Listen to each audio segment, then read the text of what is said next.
अगर आज तुम्हारी जिंदगी में सब कुछ उल्टा पुल्टा चल रहा है, अगर दिल कहता है कि मेरे साथ ही ऐसा क्यों होता है, अगर हर दिन कोई ना कोई चीज टूट रही है, तो जरा ठहरो।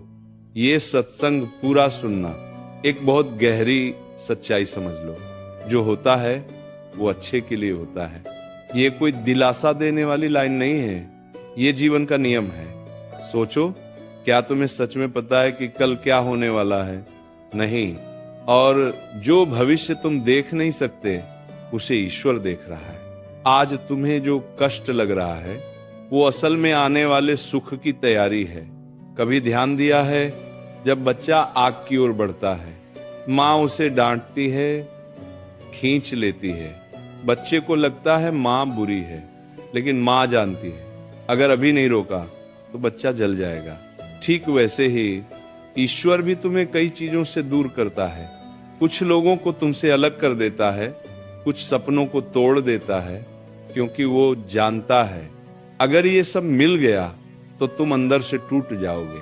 कभी सोचा है, जिन लोगों के जाने से तुम रोए, क्या सच में वो तुम्हें शांति दे रहे थे या बस आदत बन चुके थे? अक्सर ईश्वर वही छीनता है जो भविष्य में जहर बन सकता है। एक राजा और उसके मंत्री की कथा तुमने सुनी होगी, जहां उंगली कटने से राजा की जान बच जाती है। उस दिन उंगली कटना अभिशाप लगा, लेकिन वही वरदान बन गया।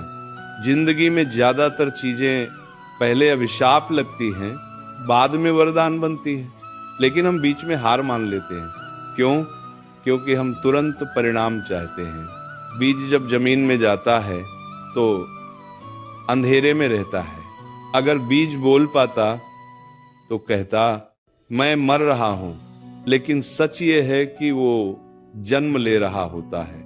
आज अगर तुम्हें लग रहा है कि सब खत्म हो गया, तो हो सकता है असल में सब शुरू होने वाला हो। एक सवाल पूछूं, क्या तुम्हारे साथ ऐसा हो रहा है कि भीड़ में भी अकेलापन लगता है? पहले जो चीजें खुश करती थी, अब उनमें मजा नहीं आता, लोगों से दूरी बनने लगी है? अगर हाँ, तो समझ लो तुम्हारा स्तर बदला जा रहा है।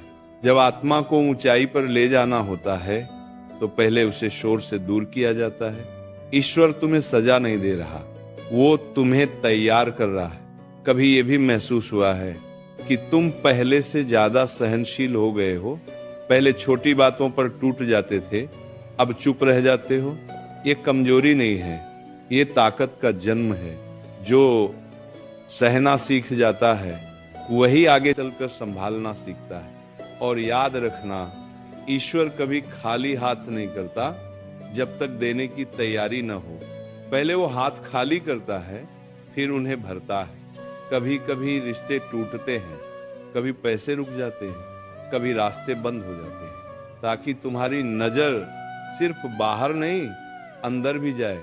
एक सवाल और, अगर सब कुछ हमेशा सही चलता रहता, तो क्या तुम कभी भगवान को याद करते?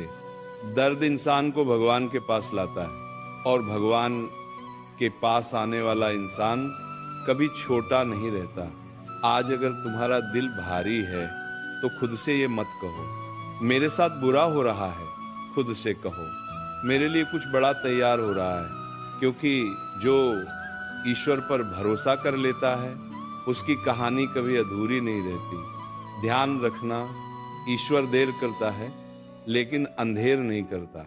आज तुम बीज हो, कल पौधा बनोगे, परसों वृक्ष, और एक दिन लोग तुम्हारी छांव में सुकून ढूंढेंगे। बस एक काम करो, जब कुछ बिगड़ता दिखे तो मन ही मन कहो, हे प्रभु, मुझे नहीं पता इसमें मेरा क्या भला है, लेकिन मुझे आप पर पूरा भरोसा है। और यही भरोसा तुम्हारा सबसे बड़ा कवच है।